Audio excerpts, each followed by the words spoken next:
Hey everybody, Brian here. Thanks for pressing play. In this video I want to show you around this car here.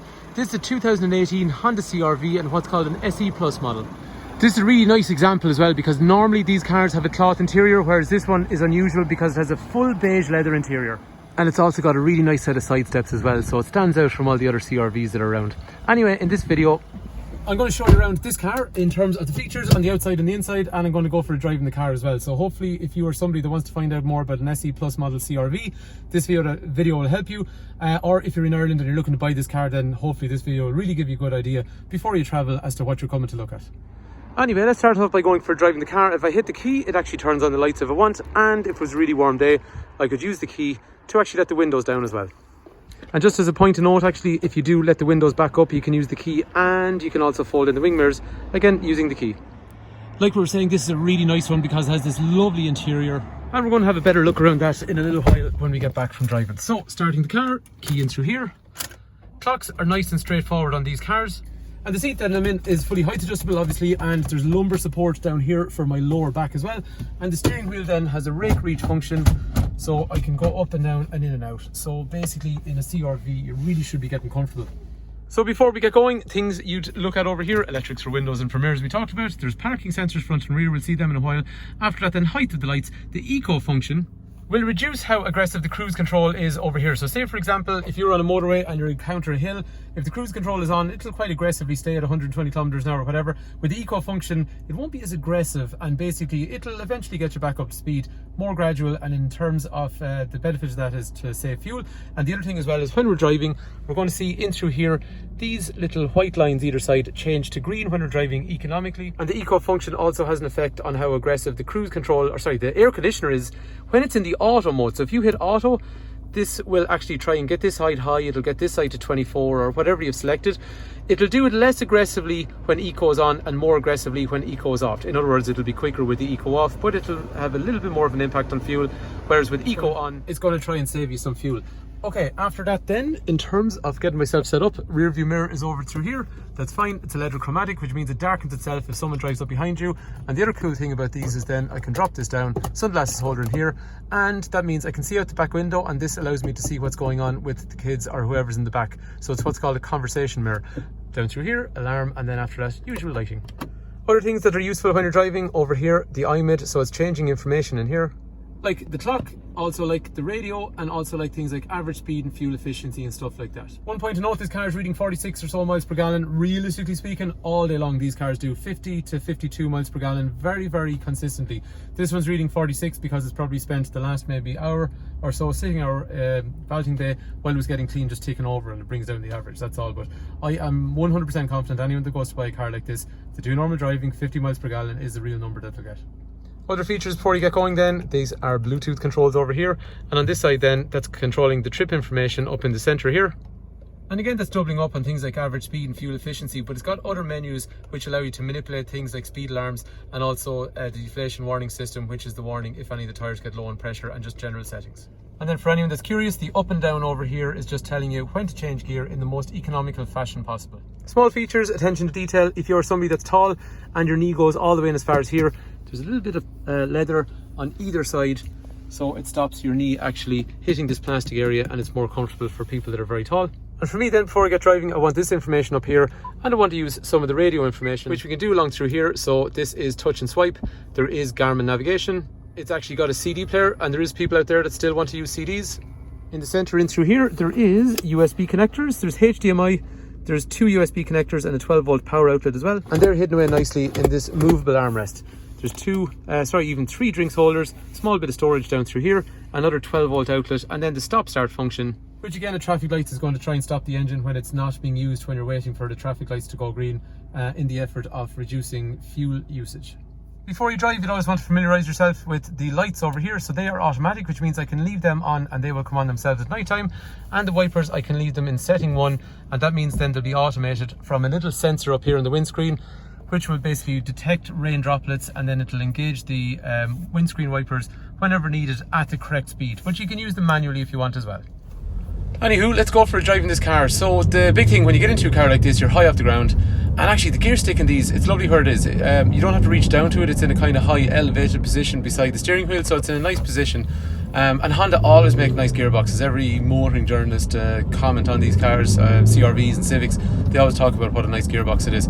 But like we're saying, it's a nice elevated driving position. There's big mirrors, big windows, it's bright inside in the cabin, and there's good visibility all around. So if you're new to SUVs, you will definitely enjoy that. Or if you've had an SUV already, you might find this one might feel a little bit higher and just a little bit bigger, but it depends what you're coming from too. In terms of the engine itself, it is a 120 horsepower engine. As you can see here with the eco function on, the little lights are changing to green when I'm driving economically. It is a 300 Newton meter torque engine, so for the size of car, there's actually really good power in it, and it's capable of towing up to 1.7 tons, but it is a two-wheel drive, so if you are going off-road, really four-wheel drive is more ideal. In terms of 0 up as far as 100 kilometers an hour, like we're saying, 120 kilometers an hour, 300 Newton meters of torque, it's quite brisk, so there's good acceleration in the car. And the other thing I always liked about these cars as well is when you're driving them on something like a back road or something like that, they feel like a car. They behave like a car. They don't have, body roll. So you really don't have to adjust your driving style when you're driving in something like this as an SUV. I've been driving these cars a long time, and I'd find I'd keep the same pace on the road in one of these as I would in something like a Honda Civic. This particular example is going to go into our workshop soon, but so far, brakes, clutch, gearbox, steering, everything feels good in the car. The car is responsive and the cabin is quiet overall. Anyway, looking at the outside of this car, I think these are a really, really attractive car. This is what's called a polished metal colour.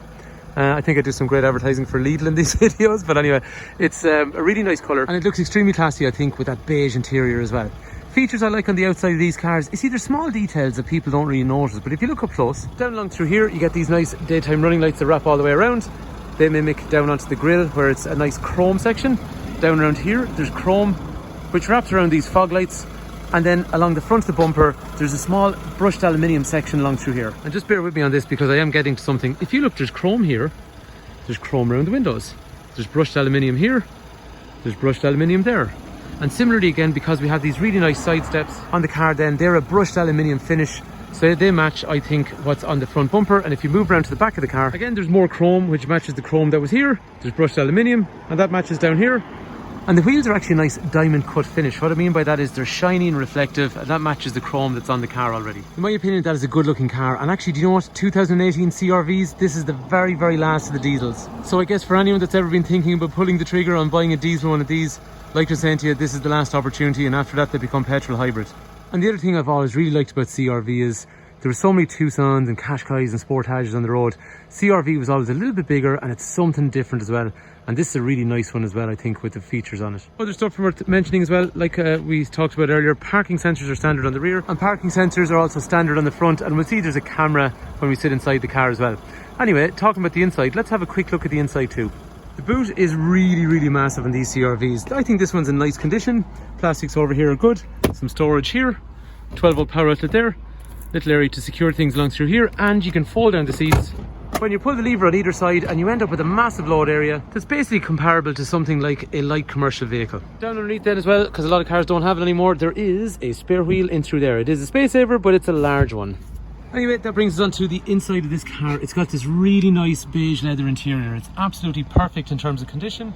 There is three-point safety belts. There is Isofix on this side. There is Isofix on the other side.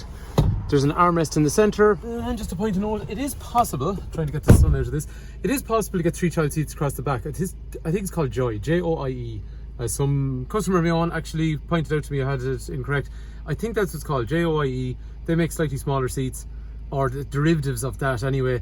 The only thing is you can't do 2 Isofix, so you can kind of safety belt, buckle, 3 child seats across the back, these slightly smaller child seats. That works. Not ideal, but you know, either that or you have to buy a bigger people carrier, but a lot of people seem to ask about it. In terms of headroom, it's really good. Tinted window back here, which is useful for kids. And in terms of legroom, and that's actually, I never sit like that. They're actually slanted backwards, so the legroom is actually really good in these CRVs. These are a slightly bigger car than something like Tucson or Qashqai or Sportage. And just because it's annoying me, this is, oops, get the sun out there. This is the legroom you'd be looking at sitting behind myself at 6 foot. So actually, no, it's really, really good. The other thing as well, check out the doors. They open at a really, really wide right angle to allow access, and it's really handy when you're loading up child seats and stuff like that, or just for adults getting in and out. Again, the front of the car has that really nice upmarket interior, and like we talked about, height adjustment and lumbar support, and a fully adjustable steering wheel in through here as well. Another thing actually I forgot to say, when we're sitting in the car, there is front parking sensors, there's also rear parking sensors, and it's also got a camera And the camera's got a couple of stages so I can have different views, and it's got dynamic guidelines for going backwards and for going left and right, so it gives you the trajectory of travel. So anyway, there you have it. That is our 2018 SE Plus Honda CRV, and hopefully the videos after giving you a much better idea of what the car is all about. I think it's a really nice looking one, especially with that really nice interior, and it's got a nice colour on the outside with those side steps as well. So if you'd like more information on this car, please do not hesitate to give me a shout. Brian is my name, 086 843 1945. We are Fitzpatrick's Garage, a family-run business in operation for almost 70 years with brands like Honda, Hyundai and Mercedes-Benz. And on this car we can offer scrappage, we can also offer trade-ins, we can offer tailored finance plans. The car will come fully prepared, and it also has one owner with a full service history from new. And you get the added benefit that we're going to give you a 12-month warranty on this car as well. Anyway, hopefully this really nice car is of interest, and thanks a million for taking the time to watch. And like we were saying, if there's anything you need to know, just get in contact.